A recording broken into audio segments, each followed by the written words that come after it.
Bismillahirrahmanirrahim. Mangga lajengkeun deui ngalogat kitab Iqna dina channel YouTube Abu Napisah. Tanbihun askoto ngagugurkeun saha al-musonnifu musonnif sarton kana syarat sadisan anu kagenep itu sarton wahwa sareng ari itu syarat eta al ilmu nganyahokeun bikaepiyati sholati kana kaepiyahna sholat biaya lama ku secara nganyahokeun ieu jalma pardiyataha kana kaparduanana itu sholat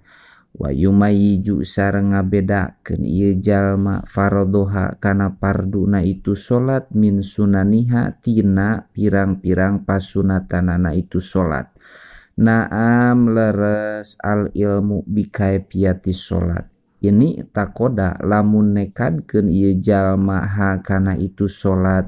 kullaha tegesna sakabehna itu sholat pardon kana pardu au ba'doha atawa kana sapalihna itu sholat walam yumayid sareng teu ngabedakeun ieu jalma kana sholat wa kana sareng kabuktosan ieu jalma eta amian anu bodo walam yaksid sareng teu ngamaksud ieu jalma pardon kana pardu binaplin ku sunat sohat mangkasah itu sholat.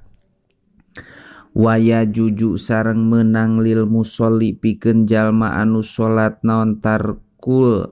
tarkustik balil kiblati ninggalkeun yang hareup ka kiblat fi halataini dina dua tingkah al halatul ula ari tingkah anu kahiji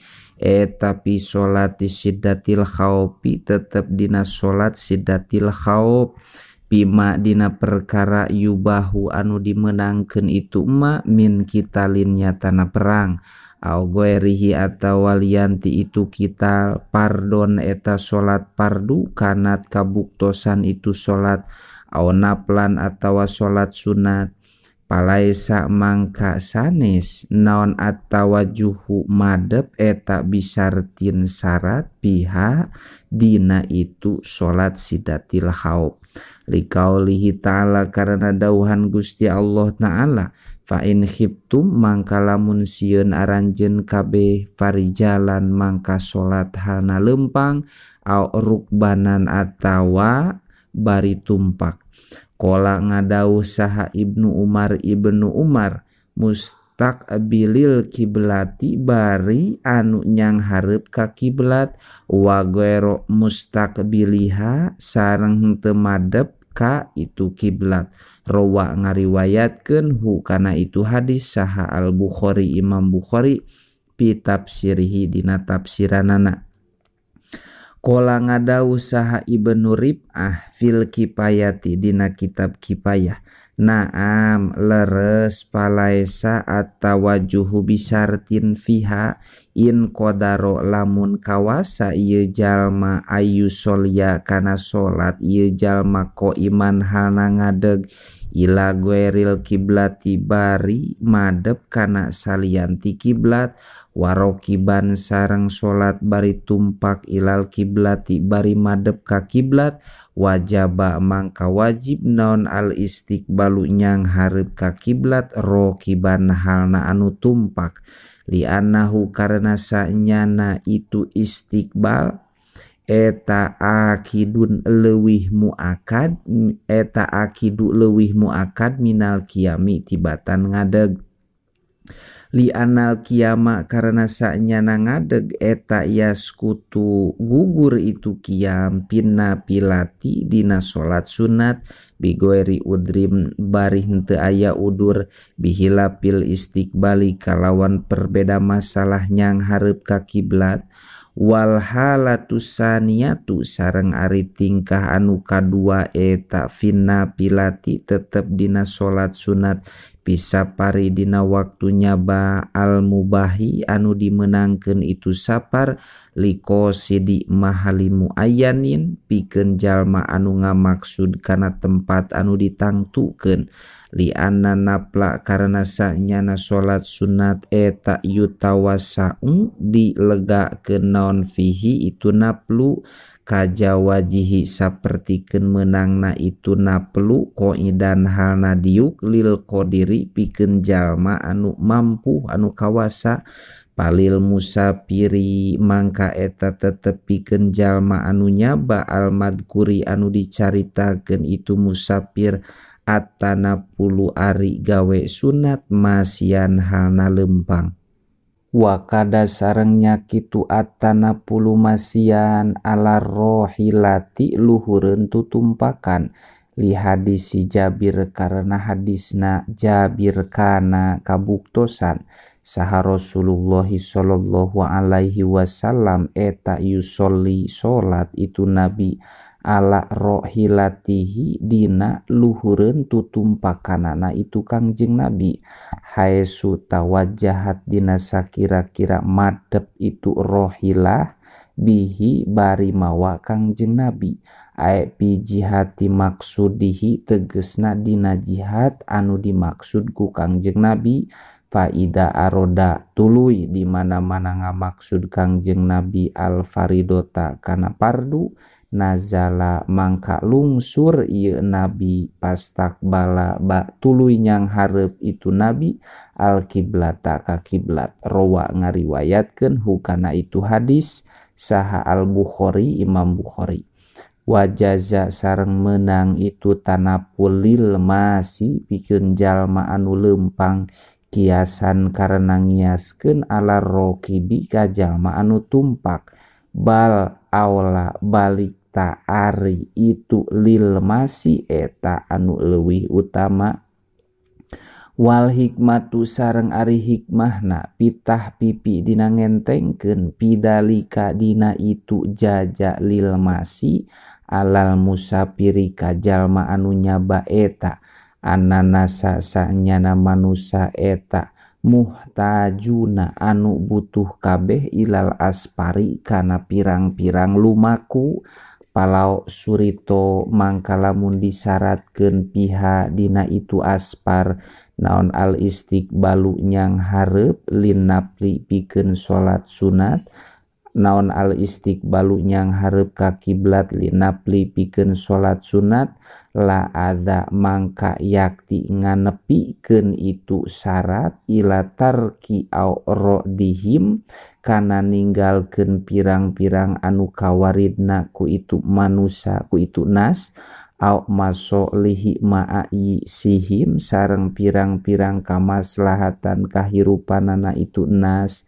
pakhoroja mangka kaluar bidalika ku itu tanapul non annaplu sunat pil hadori dina di lemur palaya juju mangka henteu meunang itu naplu wa ini tija sanajan dipikabutuh itu naplu litarodudi karena mendog mayong kama sapertikeun perkara pisapari anu tetep itu madina nyaba li adami wurudihi karena henteu kawaridna itu naplu sareng masian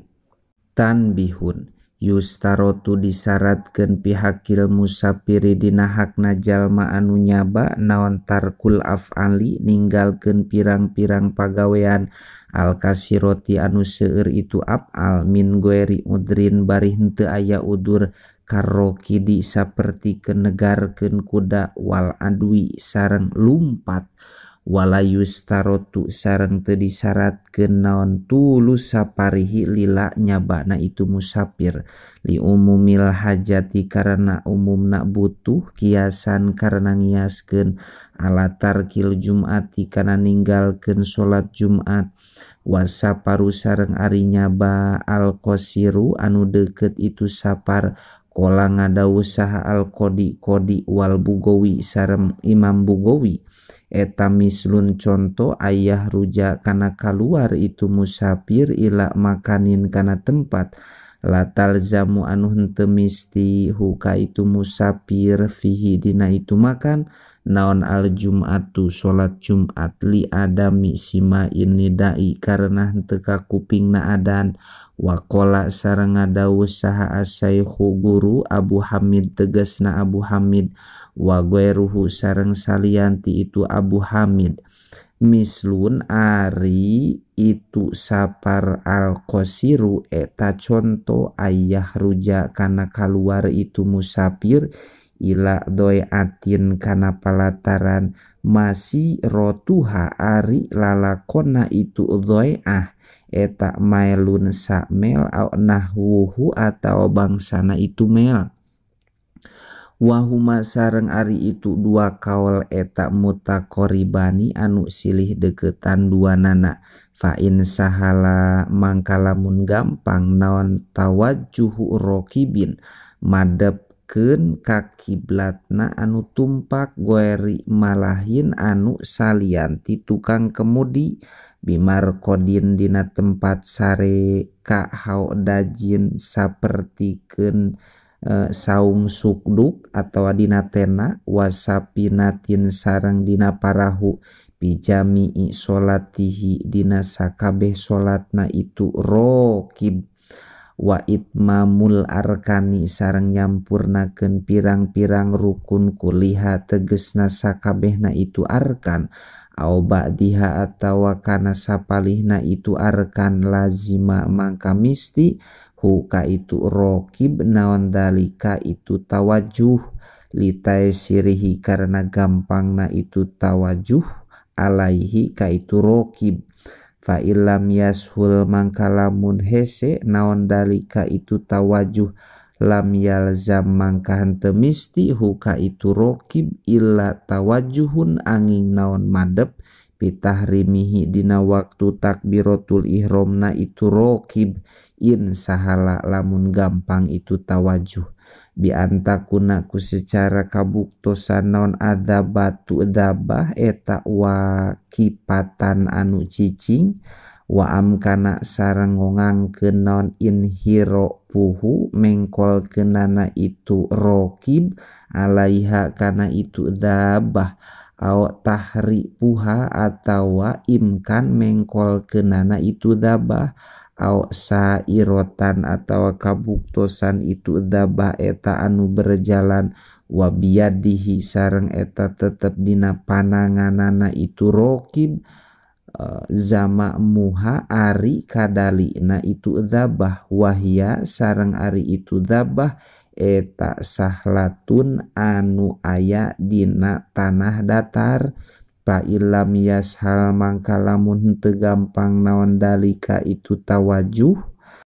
bi antakuna ku secara kabuktosan itu dabah eta sobatan anu rewel au makturotan atawa anu digandengkeun walam yumkin sareng teu konganghu ka itu rokib naon inhiropuhu mengkol kenana itu rokib alaiha ka itu dabah alaiha kana itu dabah wala tahripuha sareng teu imkan mengkol kenana itu dabah lam yalzam mangka teu misti huka itu rokib naon tahripun mengkolkeun lil masakoti karena masakat wahtilalim risairi sareng narima kacacad urusanana berjalan alaihi ka itu rokib amma malahus safinati anapun ari tukang kemudi na parahu wahwa sareng ari itu malah eta musayyiruha anu ngaberjalankeun kana itu safinah fala yalzamu mangka henteu misti huka itu malah naon tawajuhun madep li anna taklipa karena sanyana kat li anna taklipahu karena sanyana kataklipna itu malah dalika kana itu tawajuh eta yukti ngagugurkeun itu taklip huka itu malah husapinah anina pli tina sunat au amalihi atawa tina pagaweanana itu malah husapinah walayan haripu sareng teu mengkol itu malah husapinah an saubitorikihi tina malebahan jalana itu malah husapinah illa ilal kiblat dianging mengkol ka kiblat li annaha karena sanyana itu kiblat eta al aslu anu jadi asal fa inin haropa mangka lamun mengkolkeun itu malahu safinah ila goeriha ka lianti itu kiblat aliman halna apal muhtaron tur anu karep sorangan batolat mangka batal naon sholatuhu sholatna itu malahu safinah wa kada sareng etanya kitu batolat sholatuhu anisyanu ari poho au khoto utorikin atawa kesalahan jalan salah jalan cek urang au jima uda batin atawa jerengesna hayawan tutumpakan intola lamun lila naon azaman waktu wa ila sareng lamun henteu intola zaman fala mangka henteu tola walakin yusanu sareng tetapina disunatkeun naon ayas juda sujud itu malahu safinah lisahwi karena poho li anna amda dalika karena sanyana ngahajakna itu inhirop eta yubtilu ngabatalkeun itu amda dalika kana salat wahada sareng ari ieu yusanu eta huwa ari itu hada eta al mu'tamadu qaul mu'tamad wa fidalika sareng eta tetep dina itu yusanu hilapun ari perbedaan min kalami syaikhaini tina kalamna Imam Rafi'i sareng Nawawi wayak pi sareng cukup hu ka itu rokib naon imaun isarah pi ruku'ihi dina rukuna itu rokib wa sujudihi sareng sujudna itu rokib wayakunu sareng kabuktosan naon sujuduhu sujudna itu rokib eta ahfadu leuwih handap min ruku'ihi tibatan rukuna itu rokib lil itba'i karena turut kana pada melanana Kangjeng Nabi wal masih sareng ari jalma anu lempang eta yutimu nyampurnakeun itu masih ruku'ahu kana rukuna itu masih wa sujudahu sareng kana sujudna itu masih wa yatawajahu sareng madep itu masih fihima dina itu ruku sareng sujud wa pitahrimihi sareng dina takbiratul ihramna itu masih wa julusihi sareng dina calikna itu masih baina sajadataihi antara sujud dua na itu masih walau sholat sareng lamun sholat itu rokib pardon kana pardu nian anu bangsa pardu ain au goe rohu atawa kana salianti itu nian ala dabatin luhureun tutumpakan wa kipatin anu cicing itu dabah wa tawajjaha sareng madep itu rokib lil kiblati ka kiblat wa atama sareng nyampurnakeun itu rokib al pardo kana pardu jaza mangka menang itu salat wa ilam takun sanajan teu kabuktosan itu dabah eta makulatan anu dicangcang wa ilam takun sanajan henteu kabuktosan itu dabah eta makulatan anu dicangcang wa ila sareng lamun henteu wa tawajjaha lil kiblat pala ya juju mangka teu meunang itu salat li anak sayroda bati karena sanyana berjalan hayawan tutumpakan eta mansubun anu dinisbatkeun ilaihi ka itu rokib wa man sholat pil ka'bati wallahu a'lam bishawab.